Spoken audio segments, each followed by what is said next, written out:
Assalamu alaikum, I'm Aisha and you're watching Samaa News. Here are today's headlines.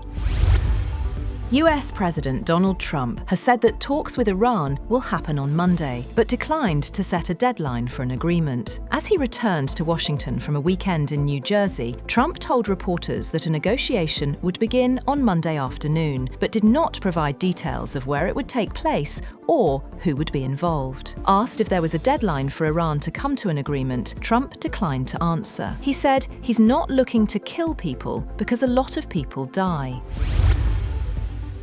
Meanwhile, Iran has ruled out any direct negotiations with the United States over the Strait of Hormuz, insisting that discussions on a temporary shipping route are taking place exclusively with Oman. Speaking at a news conference, Iranian Foreign Ministry spokesperson Esmail Bakai said the strategic waterway would never return to its pre-war state and accused Washington of fueling instability across the region. He also welcomed efforts by regional countries to reduce tensions in the Middle East, saying initiatives aimed at de-escalation were positive developments.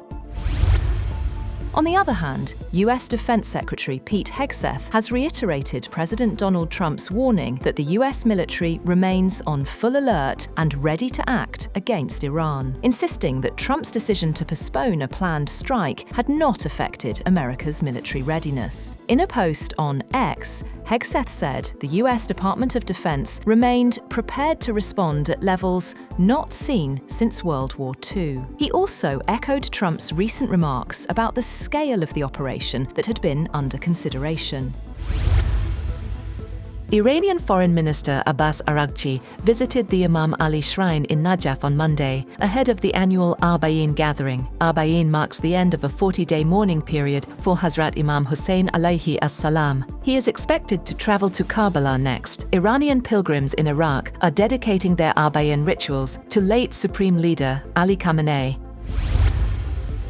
Meanwhile, Deputy Prime Minister Ishaq Dar has invited Iranian Foreign Minister Abbas Araghchi to visit Pakistan at the earliest convenience. During a telephonic conversation, the two diplomats discussed regional and international developments, including the deteriorating situation in occupied East Jerusalem.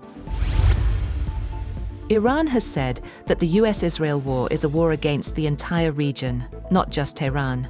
Foreign Ministry spokesperson Esmail Baghai said that the US military presence and use of Gulf countries' territory have increased insecurity and instability. He warned that regional states must prevent further escalation. The spokesperson also confirmed that Iran and Oman are discussing a unified maritime corridor through the Strait of Hormuz to facilitate shipping between the two countries.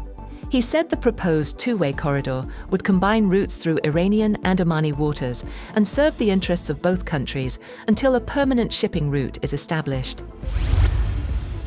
Cuba's electricity grid has collapsed, plunging the island of about 10 million people into darkness as blackouts become more frequent. The outage follows 3 nationwide blackouts in July and comes as a US-imposed oil blockade further strains the island's aging energy infrastructure. The state-owned grid operator gave no further details of the situation in its posts on X and Facebook.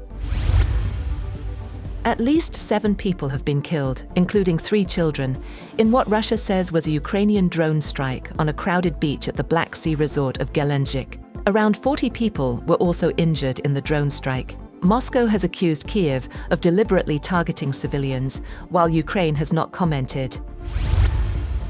Heavy rains and floods have battered parts of southern India over the weekend, killing at least 11 and displacing thousands in the state of Kerala, and setting off a landslide that killed at least 3 in neighbouring Karnataka. A state government minister said the death toll in rain-related incidents rose to 11 by Sunday, and nearly 7,700 people were evacuated to around 275 relief camps across Kerala. The state is likely to see strong winds and moderate rainfall in some areas on Monday. That's all for now. For more updates, visit www.samaa.tv. Thank you for watching Samaa News.